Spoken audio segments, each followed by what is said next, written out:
میرا ایگزام ہو رہا تھا۔ میں دن رات اسٹڈی میں مصروف تھی۔ مجھے اور کچھ نہیں نظر آ رہا تھا، بس کام ہی کام۔ ایک رات میں اسی طرح اپنی اسٹڈی میں مصروف تھی۔ اچانک میرا ایک کویسچن ایسا آیا جس سے ریلیٹڈ ایک بک میرے والد صاحب کی الماری میں موجود تھا، جس کا مجھے پتہ تھا۔ اسی لیے میں کام چھوڑ کے اٹھی اور اس الماری کے پاس گئی۔ یہ رات کے 10 بج رہے تھے، سردیوں کی شامیں تھی۔ میں نے سوچا شاید اس کویسچن کا جواب مجھے اس کتاب میں بہتر ملے گا۔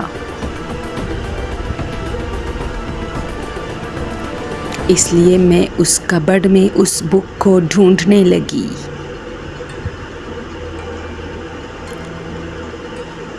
کچھ دیر بعد مجھے اس کتاب کے ساتھ ایک میگزین بھی ملا، یعنی جیسی ہی مجھے وہ کتاب ملی اس سے جڑی ایک میگزین بھی پڑی تھی، جو کہ میں نے اٹھائی۔ پہلے میں نے وہ میگزین دیکھنا شروع کی کہ اس میں کیا ہے۔ اچانک میری نظر ایک واقعے پر پڑی جو اس میگزین میں چھپی تھی، جو کہ کاپی ہارر تھی۔ کسی کے ساتھ کوئی واقعہ پیش آیا تھا۔ وہ واقعہ جیسے ہی میں نے پڑھا، یقین کرو دوستوں مجھے نیند آنے لگی، اور جیسے ہی میں سونے کے لیے اٹھی، آسمان میں گرج چمک شروع ہوئی۔ ایسے موسم کو پھر نیند بہت زیادہ عزیز ہوتی ہے، اس لیے بارش بہت تیزی سے شروع ہوا۔ موسم بھی سردیوں کا تھا، مزہ بھی آ رہا تھا، لیکن اسٹڈی کی ٹینشن کی وجہ سے میں سونے لگی۔ میں نے سوچا اس کتاب کو صبح دیکھوں گی، لیکن جو واقعہ میں نے نیوز پیپر میں پڑھا وہ میرے دماغ میں گونج رہا تھا۔ وہ کافی ڈراؤنا سا واقعہ تھا، چھوٹا سا۔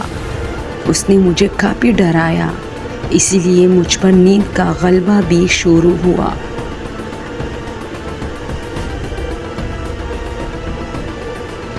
اب میں سونے کی کوشش کر رہی تھی۔